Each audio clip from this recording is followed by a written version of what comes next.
It's gonna be great. Oh yeah, you gotta get swifty. We got, you gotta get swifty. Got Accent in the building. It's time to get swifty. Oh, you gotta get Jane Becker in the building, the writer of this episode. Give it up. Take off your pants and your panties.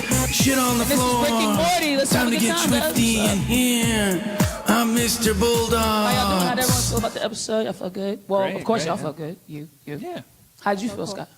I enjoyed it as I always do. Yeah, you're a fan. I love the show. You kidding? Okay. I was wondering why you were here because you didn't write anything.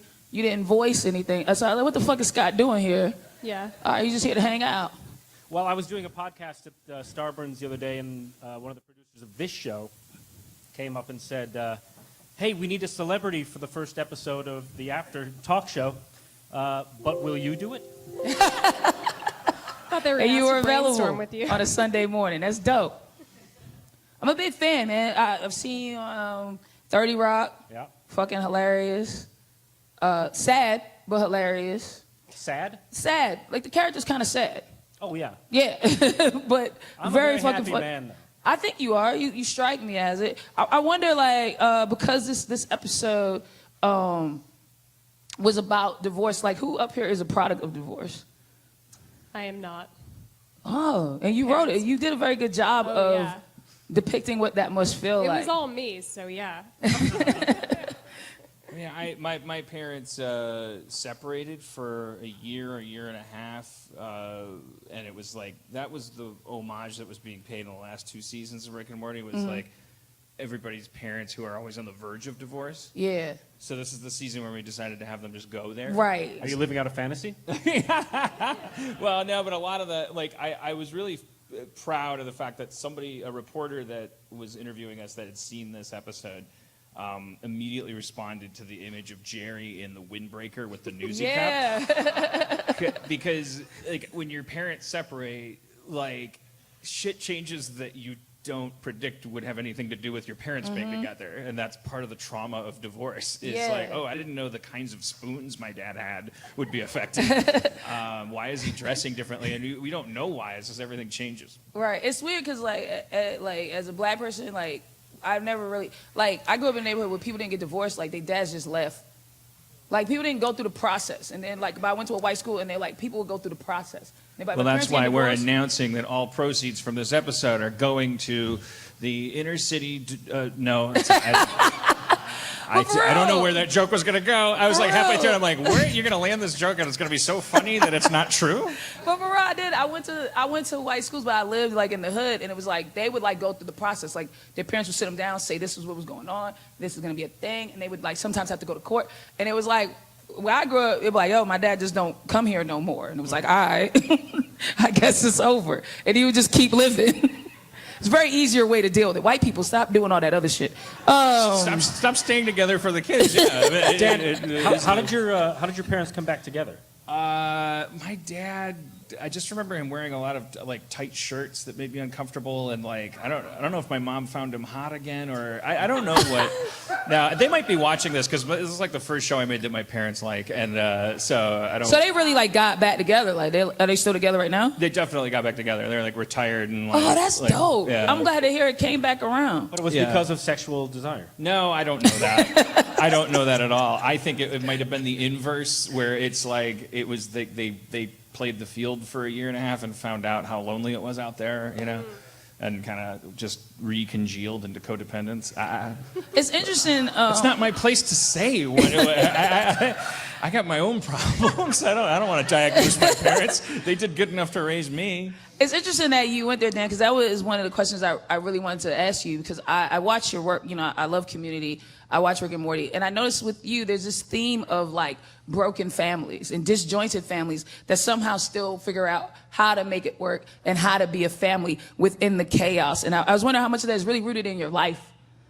Yeah, I think it's just rooted in all that. I mean, I think that I feel like I grew up, you know, you go to public school and the desks are shaped in a certain way, and the pencils you're sharpening everything's like federalized and clean, and the things you're learning about are all like, we live in this regular world, and it corresponds to the world on television, and then you go home to this crazy mess, no matter what. It's kind of, I mean, I truly equate it, I hope this isn't an uncomfortable allegory for anybody, but like in sex ed books, like there's a controversy about like they draw a vagina like a line. It's just like, whomp, and then they go like, this is and then like guys' penises just dangle there, but like I'm uncomfortable. Like there's like there's this thing where it's like the world of media, like it tends to tell you like, oh, here's what humanity looks like, and then like, the lines that we use to represent that, like when you go home to a mess, which is not necessarily a bad or a good mess, you just feel like it's wrong. And I also just, so it's like, so with Norman Lear and the Cheers, he doesn't know the names of the guys that created Cheers. My heroes, like that made TV that I liked, like they're always like saying, yeah, but also it's sloppy. Yeah, like it's messy. Yeah, and then those shows age and become classics, and you're like, no, that show's like thing. So Right. so I like to think Rick and Morty is just recalibrating and going, no, life is sloppy. Like people have a lot of shit. Yeah, it has a lot of heart, and I think that's why people are attracted to it. Because at the end of the day, with all the silliness, there's so much real heart and character development and depth in the show, and that's always gonna draw people. You know. So I guess what I'm saying is good fucking job, but you know that thank already. you. So when you were writing this episode, like how did you approach it? I did not write this. I wasn't talking to you.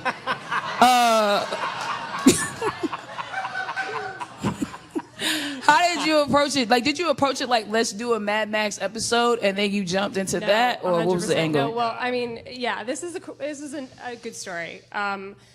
This episode started as a completely different premise. It was about Rick and Morty and Summer going into books. This is your pitch? No, we basically all pitched for like, it felt like 6 weeks. We blue skied. I think we just like threw every idea against the wall, and then we sort of figured out like what the stories would be, and everybody sort of just got assigned a script. Some people pitched their own. This was not my pitch, is basically what I'm saying. The Bookalizer was not my, I think it was Justin's. Yeah. okay. The Bookalizer. Bookalizer was the device that they were using to go into books. That is how this episode started. That's how it started. An episode about a device that lets you go into books. And they went into shit. Unused premise, writers. Yeah. Yeah, try to crack it, motherfuckers. We tried so hard.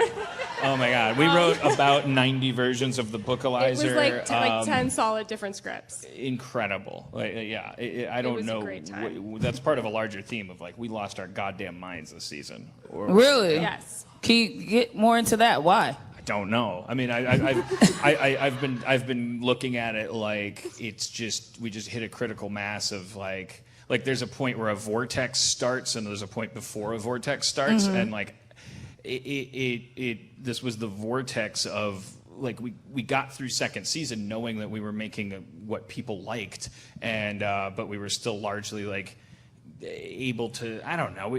Then the third, it was just this critical mass of like, I think we just got enough scared of making the show bad that we couldn't stop worrying about that enough to, it just made making the same decisions we would have made anyway 3 times longer. Yeah. No, I get what you're saying. It's like how I feel with comedy. It's like, oh, I do an open mic, and then someone's like, come do a real show, and then I think about my jokes way more. I'm like, it's a real show, rather than just saying this shit I would say any fucking way. Yeah. But you get way more money, and you get, I get it. And you know what doesn't what doesn't help you out of those situations is you realizing that. Yeah. Like you know that when you're doing it, Yeah, right? you're like, I got here being like, it's like being the cool kid in high school. It's like, I'm the cool kid because I don't give a fuck. But then once everyone's like, you're the cool kid, you're like, nah, I give a fuck. And then you're like in this weird pressure situation. And knowing that you can have a 200 IQ and go, oh, this is happening, I need to not give a fuck. And that does not make you not give a fuck. Right. Yeah. 100%. So.